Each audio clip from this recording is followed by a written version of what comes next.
दोस्तों नमस्कार, उम्मीद कर रहा हूँ आप सब लोग अच्छे होंगे। Centre of mass, centre of gravity and centroid chapter का आज हमारा 19th एपिसोड है। लास्ट एपिसोड में हमने कुछ प्रॉब्लम्स को सॉल्व किया था जिनमें हमने कोफिशिएंट ऑफ रेस्टिट्यूशन को दे रखा था और उसके बेसिस पे हम क्वेश्चंस को सॉल्व कर रहे थे। आई होप आपकी अंडरस्टैंडिंग बनी होगी। आज का जो एपिसोड है इसमें हम perfectly inelastic and perfectly elastic collision की बात करेंगे। दोस्तों परफेक्टली इनइलास्टिक कोलिजन कौन सा होता है? जिसमें कोफिशिएंट ऑफ रेस्टिट्यूशन 0 होता है। इसका मतलब ये हुआ कि relative velocity of B with respect to A जो है वो 0 आएगी। इसका मतलब दोनों ही ऑब्जेक्ट आफ्टर कोलिजन एक साथ मूव करेंगे, दोनों की वेलोसिटी सेम होगी, तभी तो रिलेटिव वेलोसिटी 0 आएगी, तभी तो कोफिशिएंट ऑफ रेस्टिट्यूशन 0 होगा। तो इसका मतलब कोलिजन होने के बाद दोनों की वेलोसिटी सेम आएगी, तो उसको हम क्या बोलेंगे? Perfectly inelastic collision. और आगे चल के फिर हम इलास्टिक कोलिजन की भी बात करेंगे। तो सबसे पहले हम परफेक्टली इनइलास्टिक कोलिजन की शुरुआत एक एक्सपेरिमेंट से करने जा रहे हैं। तो मैं पहले आपको सेटअप समझा देता हूं कि किस तरह का एक्सपेरिमेंट है और उसके बाद हम इस एक्सपेरिमेंट को परफॉर्म करेंगे और उसके ऊपर जो कैलकुलेशन है उसको भी हम देखेंगे बोर्ड पे चल के। तो जरा देखिए, पहले सेटअप जरा समझ लीजिए। तो सेटअप में हमारे पास एक तरह का हमने एक बॉल रखी हुई है जिसके साथ हमने एक होल निकाला हुआ है यहाँ पे, क्योंकि हम बेसिकली एक और बॉल को फायर कर रहे हैं, आयरन बॉल को इसके अंदर फायर करेंगे। तो इसके अंदर हमने एक होल बना रखा है। तो बॉल क्या होगी, जैसे ही फायर होगी वो इसके अंदर जाएगी, ठीक है, इसके अंदर जाएगी और इसके अंदर ही रुकी रहेगी। तो बॉल की वेलोसिटी और इसकी जो वेलोसिटी होगी वो दोनों बराबर हो जाएंगे आफ्टर कोलिजन। एकदम से इंपैक्ट होगा। इंपैक्ट होने के मतलब, इंपैक्ट का मतलब ये होगा कि बॉल अंदर चली जाएगी, बस वो उसी को आप इंपैक्ट समझिए। तो इंपैक्ट होने के बाद बॉल की वेलोसिटी और ये जो है ये दोनों एक साथ मूव करेंगे और उसी को हम परफेक्टली इनइलास्टिक कोलिजन यहाँ पे बोल रहे हैं। तो हम क्या करने जा रहे हैं, हम पहले इसका मास चेक कर लेते हैं कि कितना मास है इसका। तो उसके लिए मेरे पास ये वेइंग स्केल है जिससे हम इसका मास को देख सकते हैं। तो मैं आपको मास चेक करा देता हूँ और मैं चाहूँगा सुनील जी इसको नोट कर लें और आप सब लोग भी नोट कीजिएगा। 243 ग्राम्स है। तो 243 ग्राम्स जो है वो इसका मास है। अब हम एक काम करते हैं, बॉल का भी मास देख लेते हैं कि बॉल का क्या मास है। और बॉल को हमने फिलहाल लॉन्चर पे लगा रखा है। तो ये एक तरह का प्रोजेक्टाइल लॉन्चर है जिससे हम बॉल को लॉन्च करेंगे और बॉल जो है वो इसमें हिट करेगी और उसके बाद जो है ये दोनों बॉल और ये दोनों एक साथ मूव करेंगे। उसके लिए हमने सरफेस को थोड़ा सा यहाँ पे रोड लगा रखे हैं सो दैट फ्रिक्शन जो है वो कम से कम हो, वो हमें देखने को ना मिले, ठीक है, क्योंकि इसी के बेसिस पे हम एक प्रॉब्लम भी सॉल्व करेंगे। तो चलिए अब जरा हमने इसका मास देख लिया 243 ग्राम्स। अब हम बॉल का मास भी देख लेते हैं। तो यहाँ पे मेरे पास बॉल लगी हुई है, मैं बॉल का मास भी आपको चेक करवा देता हूँ कि कितना मास है बॉल का। तो आप जो है यहाँ से क्लियरली देख सकते हो कि बॉल जो है वो 26 ग्राम्स की है। तो जब ये बॉल इसके अंदर जाएगी तो टोटल मास जो है वो 26 + 243 ग्राम्स हो जाएगा और वो जो मास है वो फिर दोनों एक साथ चलेंगे, ठीक है। तो ये मैंने आपको बताया कि किस तरह से बॉल का मास क्या है और हमारा जो ये वाला जो मास है ये कितना है। दूसरा, हमने एक यहाँ पे फ्लैग रखा है और ये फ्लैग क्या है, बेसिकली यहाँ से 20 सेंटीमीटर की दूरी पे है ये फ्लैग। जो यहाँ पे ये एंड पॉइंट है, यहाँ से हमारा 20 सेंटीमीटर की दूरी पे है ये वाली डिस्टेंस, ठीक है। ये हमने इसलिए रखा है बिकॉज जैसे ही यहाँ से बॉल फायर होगी और इसमें जब इंपैक्ट होगा उसके बाद जब ये दोनों साथ मूव करेंगे तो हम ये देखना चाह रहे हैं कि कितनी देर में ये आपका 20 सेंटीमीटर को हिट कर रहा है। उससे हम इसकी वेलोसिटी निकाल लेंगे कि क्या वेलोसिटी है, ball plus this holder you can say, ठीक है। तो बॉल प्लस होल्डर की एक तरह से हमारे पास वेलोसिटी आ जाएगी आफ्टर इंपैक्ट। तो इंपैक्ट होने से पहले ये तो रेस्ट पे है लेकिन बॉल जो है वो तो मूव कर रही है।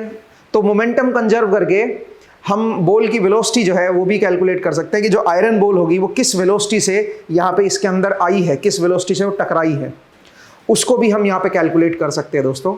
तो चलिए ये सारी कैलकुलेशन हम करते हैं और इस एक्सपेरिमेंट को परफॉर्म करते हैं, ठीक है। तो चलिए इसको जरा परफॉर्म करके देखते हैं एंड उससे रीडिंग जरा निकालते हैं। तो चलिए दोस्तों मैं रेडी हूँ, अब जरा इसको परफॉर्म करके देखते हैं। तो ऑन द काउंट ऑफ 3 मैं इसको लॉन्च करूँगा बॉल को एंड बॉल इसमें हिट करेगी एंड 20 सेंटीमीटर का हमने फ्लैग भी लगा दिया है। तो आई होप सब लोग रेडी होंगे। 1 2 एंड 3।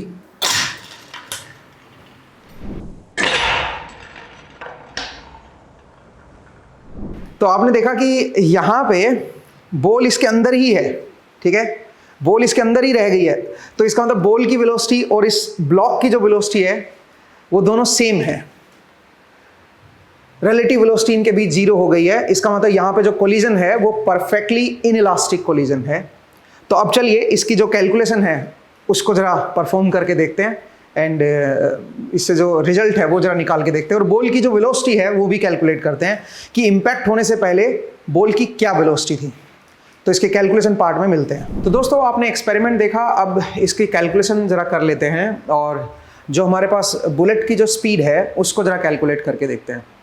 अब यहाँ पे परफेक्टली इनइलास्टिक कोलिजन मैं इसको क्यों बोल रहा हूँ वो तो आपको समझ आ गया है। जैसे ही बुलेट ब्लॉक के अंदर जाती है, बुलेट की और ब्लॉक की जो स्पीड है वो बराबर रहती है, रिलेटिव वेलोसिटी में जीरो है। इस वजह से आप इसको परफेक्टली इनइलास्टिक कोलिजन बोल सकते हो। नाउ इसी के ऊपर फर्दर क्वेश्चन ये उठता है कि क्या हम बुलेट की स्पीड निकाल सकते हैं, बॉल की स्पीड निकाल सकते हैं? बिल्कुल निकाल सकते हैं। यहाँ पे आप कंजर्वेशन ऑफ मोमेंटम लगा सकते हो और उससे आप ये सारी कैलकुलेशन करके बॉल की स्पीड कैलकुलेट कर सकते हो। जरा देखिए कैसे।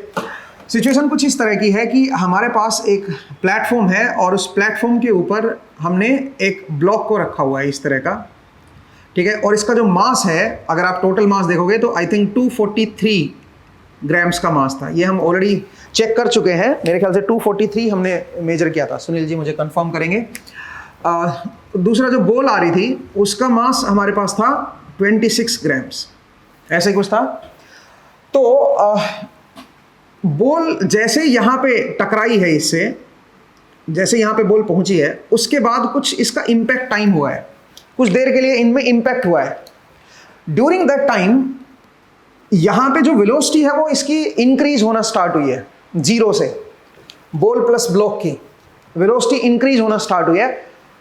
कुछ देर तक वो इंक्रीज होगी वेलोसिटी, जब तक ये इम्पैक्ट चलता रहेगा इनका तब तक वो इंक्रीज होगी वेलोसिटी। और जैसे ही वो इम्पैक्ट खत्म होगा, इसके ऊपर और कोई एक्सटर्नल फोर्स नहीं है क्योंकि फ्रिक्शन को हम नेग्लिजिबल मान चुके हैं, तो फ्रिक्शन को यहां से हटा देते हैं।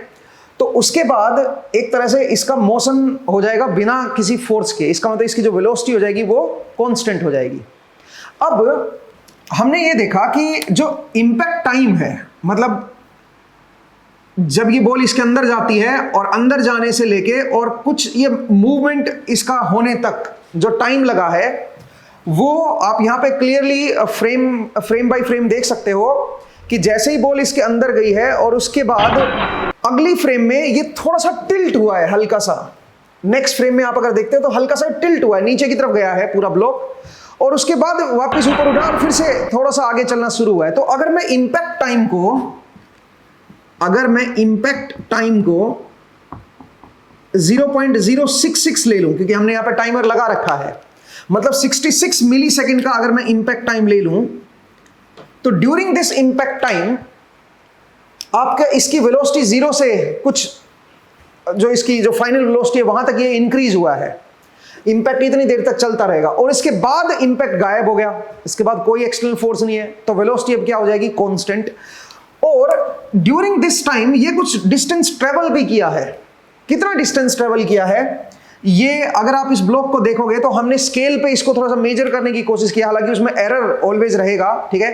तो करीबन 1 सेंटीमीटर ये आगे की तरफ सरक गया है, ठीक है। 1 सेंटीमीटर ये थोड़ा सा पीछे सरक गया है। आप बोलोगे सर ये आपने कैसे मेजर किया? तो इसके लिए हमने थोड़ा सा जो हमने पीछे जब ये रेस्ट पे था, जब जस्ट यहाँ पे एंटर होने से पहले अगर आप देखोगे तो इस फ्लैग से ये जो डिस्टेंस थी ये 20 सेंटीमीटर की थी, तो हमने वहां पे स्केल रख दिया और जब 0.006 सेकंड पे ये पहुंचा तो हमने देखा कि स्केल पे कितना ये पीछे आ चुका है। तो ये जो डिस्टेंस है ये रफली आपकी जो है ये 1 सेंटीमीटर के अराउंड है, थोड़ा बहुत ऊपर नीचे रहेगा भाई, ठीक है। रफली 1 सेंटीमीटर के अराउंड है। तो इसका मतलब ये हुआ कि इतनी देर में आपका 1 सेंटीमीटर आगे आ गया। अब बचा है 19 सेंटीमीटर। इसको 19 सेंटीमीटर अब और चलना है, ठीक है। 19 सेंटीमीटर और कवर करना है। और हमने देखा कि ये यहां पे जो इंपैक्ट होने का जो टाइम है, ये फ्लैग पे जो टकरा रहा है वो है 0.700 सेकेंड। इसका मतलब ये हुआ कि 19 सेंटीमीटर को कवर करने में इसको टाइम लगा है 0.700 माइनस 0.066। तो अगर मैं इसकी वेलोसिटी निकालूं तो ये बन जाएगी 19, मतलब 0.19 कर देता हूं मीटर में, डिवाइड बाई जो टाइम लगा है 0.7 माइनस 0.066। इतना मीटर पर सेकंड से इसकी स्पीड है भाई ब्लॉक प्लस बुलेट की, क्योंकि बुलेट उसके अंदर ही आ गई है। तो अगर मैं इसको कैलकुलेट करूं तो मैं चाहूंगा सुनील जी मुझे कैलकुलेटर दे दे जिससे मैं इसको कैलकुलेट कर सकूं।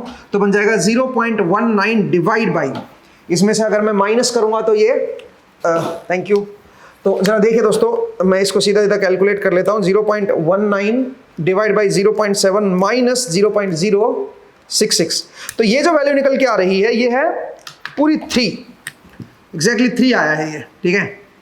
इसका मतलब 3 मीटर पर सेकंड से अब ये आपका इधर की तरफ जा रहा है, 3 मीटर पर सेकंड से बुलेट प्लस ब्लॉक, ठीक है, 3 मीटर पर सेकंड से जा रहा है। तो अब मैं यहां पे क्या कर रहा हूं, एक मिनट मैं चेक कर लेता हूं।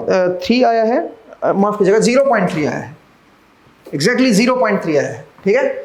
अब जरा देखिए, अब अगर मैं, तो ये तो बुलेट प्लस ब्लॉक की है ना, मुझे तो सिर्फ बुलेट की स्पीड चाहिए भाई, तो वो कैसे नहीं करेंगे, उसके लिए मैं मोमेंटम कंजर्वेशन लगा सकता हूं।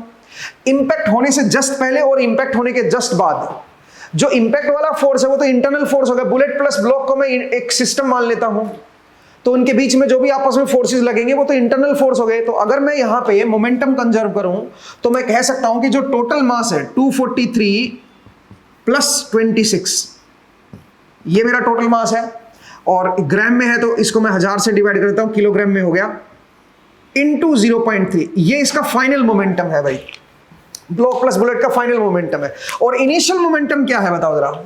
इनिशियली अगर आप देखोगे तो इनिशियली इस ब्लॉक के पास तो कोई मोमेंटम नहीं था, रेस्ट पे था, और बुलेट के पास आपका मोमेंटम था। और बुलेट कितना था बताओ जरा, 26/1000, ये बुलेट का मास था, ठीक है।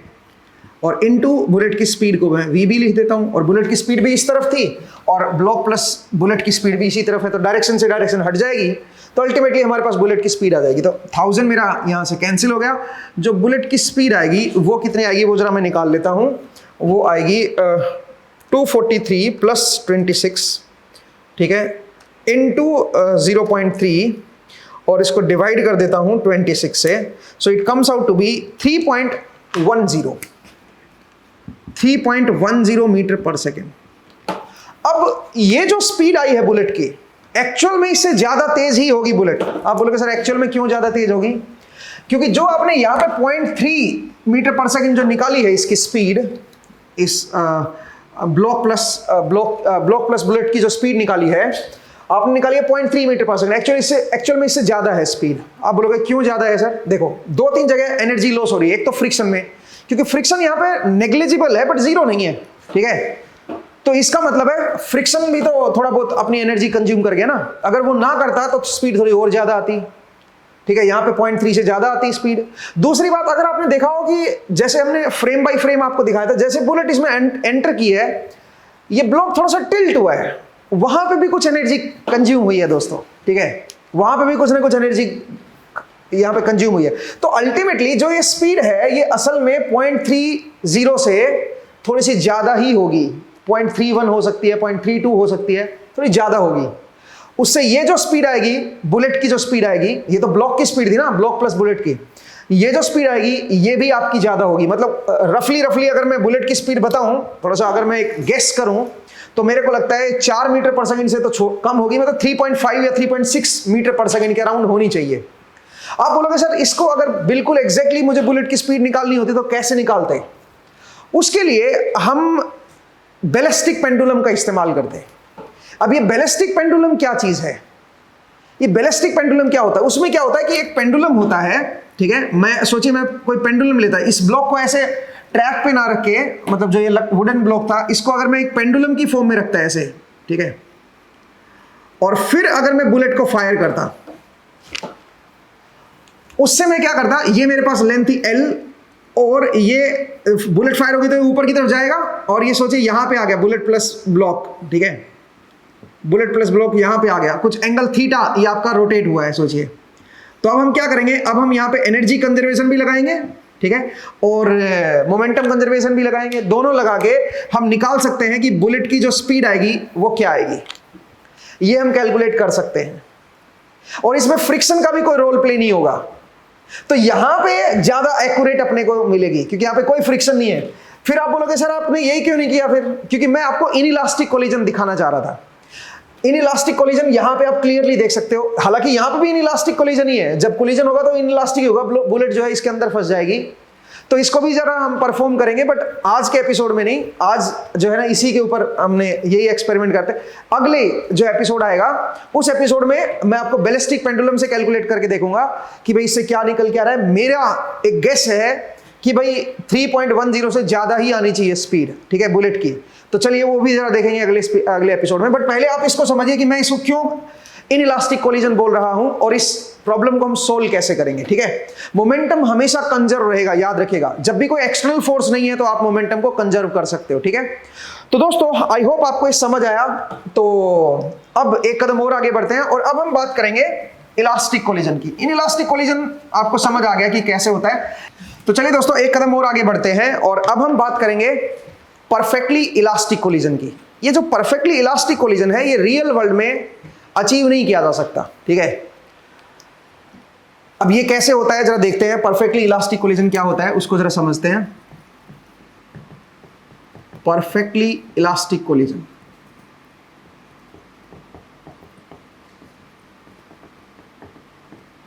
अब परफेक्टली इलास्टिक कोलिजन में जो कोफिशिएंट ऑफ रेस्टिट्यूशन होता है दोस्तों वो 1 होता है। और कोफिशिएंट ऑफ रेस्टिट्यूशन क्या होता था जरा सोचिए, वो होता था V2F माइनस V1F। और लाइन ऑफ इंपैक्ट की बात हो रही भाई, जो लाइन ऑफ इंपैक्ट है उस डायरेक्शन में फाइनल वेलोसिटी पार्टिकल 2 की, ऑब्जेक्ट नंबर 2 की, minus final velocity object number 1 की, divide by V1I minus V2I। ये जो डायरेक्शन है ये समझिए, ये डायरेक्शन कौन सी लेनी है बताओ, जो लाइन ऑफ इंपैक्ट है उस डायरेक्शन में, वो डायरेक्शन इनकी लेनी है भाई। तो ये जो बनेगा ये आपका 1 बनेगा। यहां से क्या निकल गया, यहां से हम ये कह सकते हैं, अगर मैं इनको अलग अलग करूं तो मैं कह सकता हूं कि V2F minus V1F must be equal to V1I minus V2I। ये होगा हमारा परफेक्टली इलास्टिक कोलिजन में। और ये क्या है, ये है रिलेटिव वेलोसिटी, ये आफ्टर इंपैक्ट है relative velocity of object 2 with respect to 1, और ये बिफोर इंपैक्ट है relative velocity of 1 with respect to 2। सही है। तो एक तरह से एक केस में आफ्टर इंपैक्ट 2 की वेलोसिटी देखनी है 1 के रिस्पेक्ट में, और बिफोर इंपैक्ट देखनी है 1 की वेलोसिटी विद रिस्पेक्ट टू 2। ये दोनों आपस में बराबर होनी चाहिए। ये आपका परफेक्टली इलास्टिक कोलिजन की पहचान है। अब सवाल यहां पे ये उठता है कि ठीक है, बट अगर मुझे कैलकुलेट करना हो, और क्या कैलकुलेट करना है, मुझे फाइनल वेलोसिटी कैलकुलेट करनी है पार्टिकल 1 की एंड पार्टिकल 2 की in terms of initial velocity of particle 1 and particle 2। अब वो कैसे कैलकुलेट करें, तो उसको देखने के लिए, क्योंकि ये परफेक्टली इलास्टिक कोलिजन है, परफेक्टली इलास्टिक कोलिजन में मोमेंटम भी आपका कंजर्व होगा और एनर्जी भी आपकी कंजर्व होगी। काइनेटिक एनर्जी की बात हो रही है यहां पे, क्योंकि मैं ये मान के चल रहा हूं कि जो बॉल्स या पार्टिकल मेरे टकरा रहे हैं उनकी पोटेंशियल एनर्जी में बदलाव नहीं हो रहा इंपैक्ट से पहले और इंपैक्ट के बाद में, सिर्फ काइनेटिक एनर्जी में बदलाव हो रहा है, क्योंकि वो एक ही लेवल पे है, आप ये समझिए, ठीक है।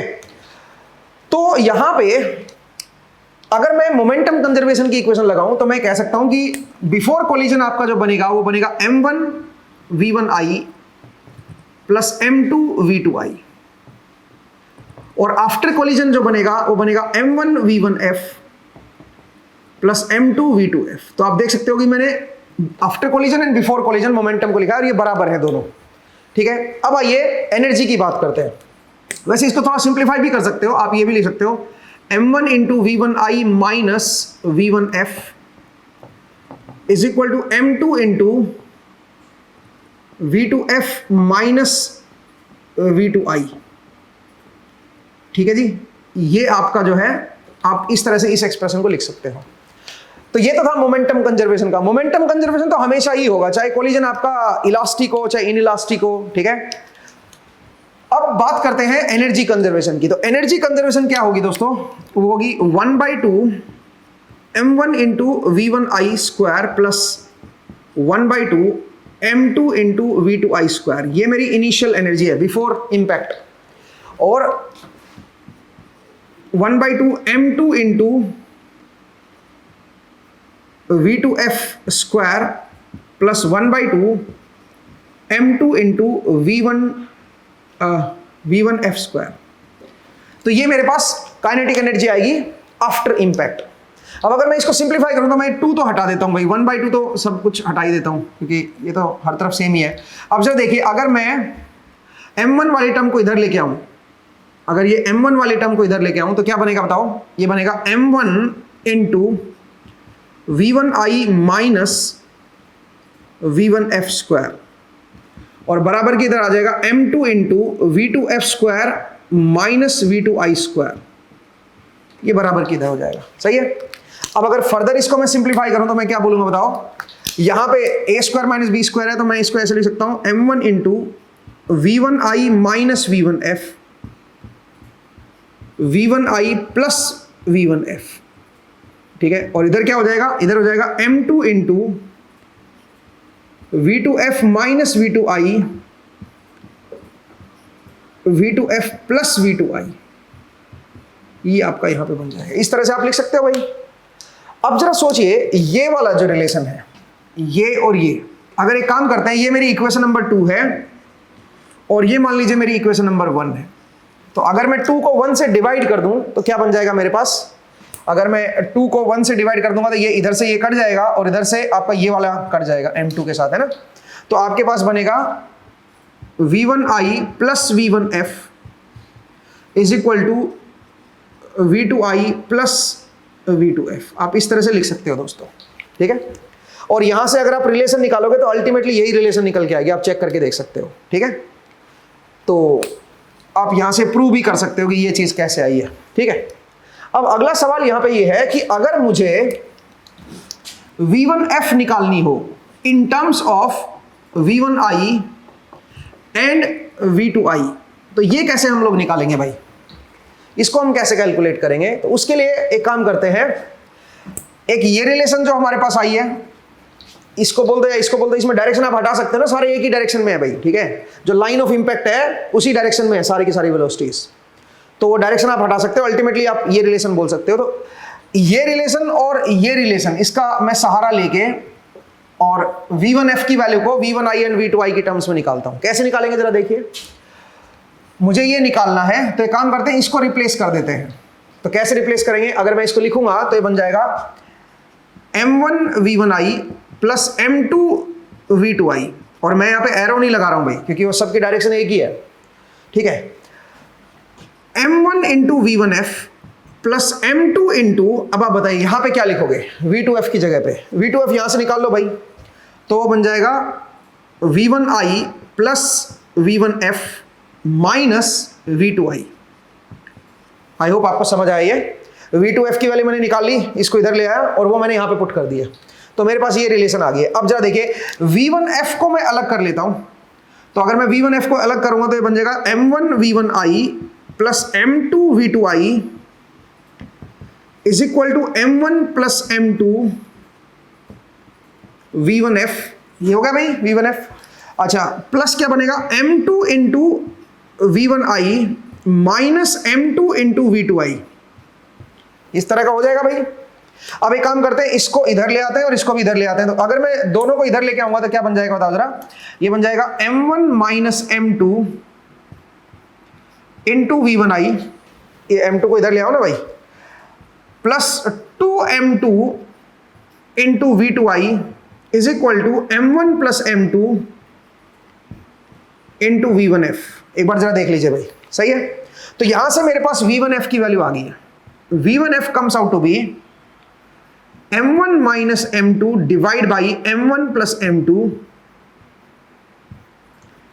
Into v1i plus 2m2 divide by m1 plus m2 into v2i। ये मेरे पास एक रिलेशन आ गई है दोस्तों, ठीक है। तो v1f जो ऑब्जेक्ट 1 है उसकी जो आफ्टर इंपैक्ट जो वेलोसिटी आएगी, अगर इलास्टिक कोलिजन हो रहा है तो वो बनेगी m1 minus m2 divide by m1 plus m2। ये पहला कोएफिशिएंट आएगा भाई v1i का, और यहां पे जो कोएफिशिएंट बनेगा वो बनेगा 2m2 divide by m1 plus m2। सही है जी, इसको याद रखना है भाई आपको, ठीक है। इसको आपको याद रखना है। अगर आप निकाल रहे हो v1f को, पार्टिकल 1 की, ऑब्जेक्ट 1 की आफ्टर इंपैक्ट वेलोसिटी निकाल रहे हो इलास्टिक, परफेक्टली इलास्टिक कोलिजन के अंदर, ऐसे ही फिर आप क्या करोगे, ऐसे ही फिर आप v2f निकाल लोगे भाई। तो v2f कैसे निकालोगे बताओ, v2f की क्या वैल्यू आएगी। तो v2f के लिए अगेन सिंप्लीफाई करेंगे, यहां पे v2f को रखो, इस v1f को क्या करो, V1F को जो है आप यहाँ से निकाल लो और वो पुट कर दो यहाँ पे। तो अगर मैं पुट करूँगा तो जरा देखते हैं क्या रिलेशन बनती है। तो मैं क्यों ना रेड पेन से लिख दूँ, सो दैट थोड़ा अलग रहे, नहीं तो मिक्स हो जाएगा फिर आपका, ठीक है। तो यहाँ पे अगर आप ध्यान से देखें तो ये है मेरे पास M1V1I plus M2V2I is equal to M1 into V1F, और V1F की वैल्यू यहां से निकाल लेता हूं, V2I plus V2F minus V2I plus V2F minus V1I plus क्या बन जाएगा, प्लस बन जाएगा M2 इंटू V2F। अब जरा देखिए ये V2F को एक साइड ले लेते हैं भाई, तो बराबर की इधर मैं M1 प्लस M2 कर देता हूं और V2F लिख लेता हूं, क्योंकि V2F दो जगह है ना भाई। अच्छा, M1V2I जो है M1V2I और माइनस M1V1I, ये जो है ये दोनों इधर आ जाएंगे, ठीक है। तो अगर मैं इधर लेके आऊंगा तो ये M1V1I पहले से है देखो यहाँ पे, और यहां से एक M1V1I और आ जाएगा, तो ट्वाइस हो जाएगा ये। प्लस बताओ यहाँ पे M2V2I है और यहाँ पे M1V2I है, ये इधर आगे क्या बन जाएगा, M2 minus M1 into V2I हो जाएगा। सही है, अब तो बहुत आसान है भाई, इसको नीचे ले आओ। तो बताओ V2F की वैल्यू क्या बन जाएगी, V2F में V1I एंड V2I का जो कोफिशिएंट बनेगा वो क्या बनेगा, उसको अगर आप ध्यान से देखें तो V1I का जो कोफिशिएंट बनेगा वो बनेगा 2M1 divide by M1 plus M2, ठीक है जी। इस M1 प्लस M2 को इसके नीचे ले आओ, ठीक है। अच्छा, दूसरा यहां पे देखिए V2I का क्या बन जाएगा, M2 minus M1 divide by M1 plus M2। तो जरा ध्यान से देखिए, ना सिर्फ आपके ये इंटरचेंज है, देखा जाए तो हमने क्या किया है, इनके जो कोफिशिएंट हैं उनको हम इंटरचेंज कर रहे हैं और M1 M2 को भी चेंज कर रहे हैं। जहां पे ऊपर वाले में जहां पे M1 है वहां पे M2 कर दो, मतलब सब्सक्रिप्ट को चेंज कर दो, बस 1 की जगह 2 कर दो बस, और कुछ नहीं है, और 2 की जगह 1 कर दो। तो यहां पे भी 2 की जगह 1 हो जाएगा और 1 की जगह 2 हो जाएगा, और यहां पे भी 2 की जगह 1 हो जाएगा और 1 की जगह 2 हो जाएगा। मतलब एक ही आप याद रखो, एक ही फॉर्मूले से आपके दोनों फॉर्मूले अपने आप बन जाएंगे, ठीक है। लेकिन ध्यान रखना ये फॉर्मूले कब एप्लीकेबल हैं, जब आपका परफेक्टली इलास्टिक कोलिजन हो रहा हो। तो डायरेक्ट अगर आपको कई बार आंसर जल्दी में निकालना होता है तो आप इसको याद रखें भाई, इस फॉर्मूले को। अदरवाइज देखा जाए तो अल्टीमेटली ये कहां से निकला है, ये निकला है मोमेंटम से, मोमेंटम कंजर्वेशन से और एनर्जी कंजर्वेशन से। मोमेंटम एंड एनर्जी कंजर्वेशन से हमारा ये निकल के आया है, और इसमें कुछ भी नहीं है, ठीक है। तो बड़ा ही सिंपल सा एक्सप्रेशन है, इसको याद करना भी बहुत आसान है, आप इसको याद भी रख सकते हो, ठीक है। तो इसको आप, मैं तो रेकमेंड करूंगा कि आप इसको याद रखें, ठीक है, क्योंकि हमारे बहुत सारे क्वेश्चन ऐसे होते हैं जिनमें हम परफेक्टली इलास्टिक कोलिजन की बात करते हैं। तो जहां जहां परफेक्टली इलास्टिक कोलिजन की बात होगी वहां पे हम डायरेक्ट ये फॉर्मूलेस अप्लाई कर सकते हैं, ठीक है। तो दोस्तों आज का जो एपिसोड है इसमें हम इतना ही करते हैं। अगले एपिसोड में फिर से आपसे मुलाकात होगी कुछ क्वेश्चंस के साथ। तो अगले एपिसोड में हम थोड़े क्वेश्चन करेंगे perfectly elastic and perfectly inelastic collision के ऊपर, ठीक है। आज के लिए इतना ही करते हैं, नेक्स्ट क्लास में फिर से आपसे मुलाकात होगी। अपना ख्याल रखिए, पढ़ते रहिए, मुस्कुराते रहिए, नेक्स्ट टाइम मिलेंगे। Thank you.